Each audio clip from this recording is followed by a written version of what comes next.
Okay, magandang hapon mga ka-Pids. Ito tayo ngayon sa Impanta, Pangasinan. Okay.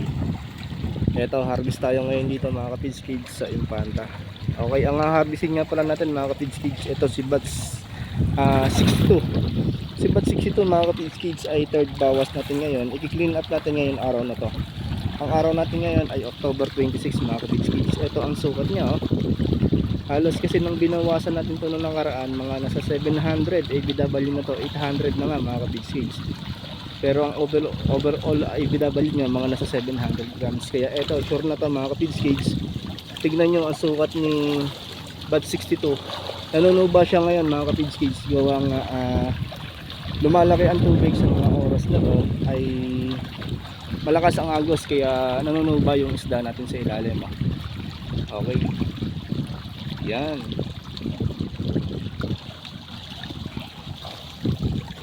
Always good. Yan mga ka-Pids. Start na tayo. Nagpasaklit na tayo mga ka-Pids. Kahit wala pa tayong mudjat, ihahapan na lang natin to. Bago tayo humapit mga ka-Pids, tatawag muna tayo mamaya para alamin ang target natin kung ilan sinilada ngayong araw na to. Okay. Ngayong araw na to ay October 26. Sa ganap na 3:50 ng hapon, 3:52 mga ka-Pids. Yan ang oras natin ngayon dito sa Impanta, Pangasinan. Okay, third harvest natin to kay Bad 62. Update tayo mamaya mga ka-Pids. Yan mga ka-Pids, start na tayo. Kukuha lang tayo ng konti-konti muna dahil dito lang natin ikakarga sa mga bangkang maliliit natin na to. Yan, dahil sobrang babaw pa ng tubig mga ka-Pids. Hindi pa kaya sa bukana. Baka mahirapan pa yung flatboat natin. Okay. Okay mga ka-Pids, start na tayo. Magkarga dito sa solo piston natin. Isang 30 to 35 muna maximum natin dito mga ka-Pids. Update ko kayo mamaya. Yan mga ka-Pids, nakalis na yung first boat natin. Yun.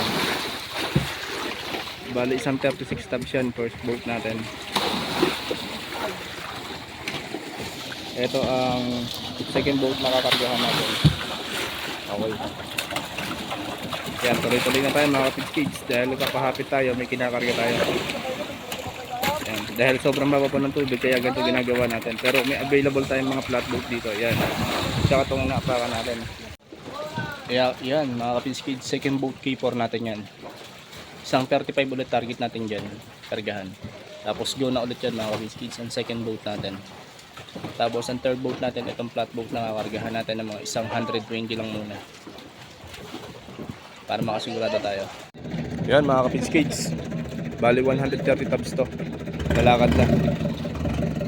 Third flat boat natin to.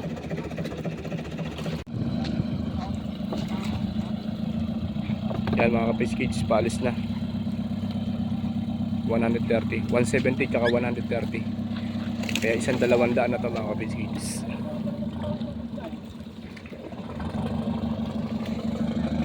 Yan, hahapit na lang ulit tayo mamaya mga ka-Pids. Sandali na to.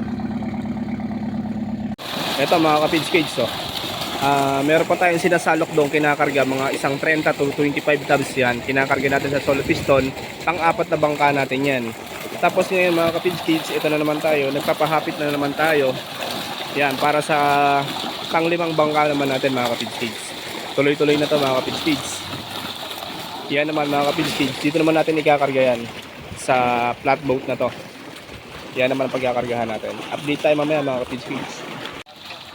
Yan mga ka-Pids, bali 118 na to. 118 tubs. Uubusin lang natin yung kabila na yan, tapos biyahe na to mga ka-Pids. Alamin natin mamaya kung makakailan tayo.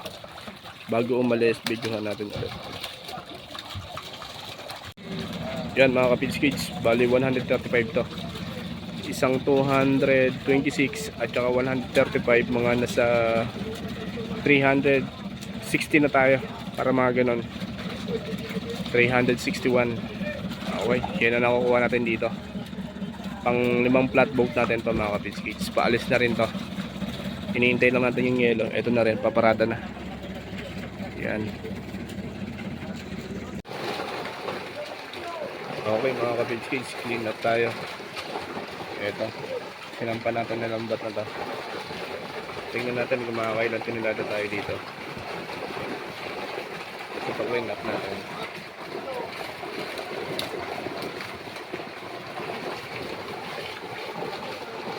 Yun yung panaklit natin. Okay, palipat na tayo mga ka-page kids sa kabila. Nakakuha tayo ng 70 dubs. Clean up. Okay mga ka-pinch feeds, tapos na tayo. Bali itong karga natin na to, isang 86 tubs to. Kaya ang nakuha natin ngayon mga nasa 500 mga ka-pinch feeds mahigit. Isang 435 na nanggaling dun kay Bats 62 at etong nanggaling tong kay Batch 42 naman isang 86 tubs. Yan.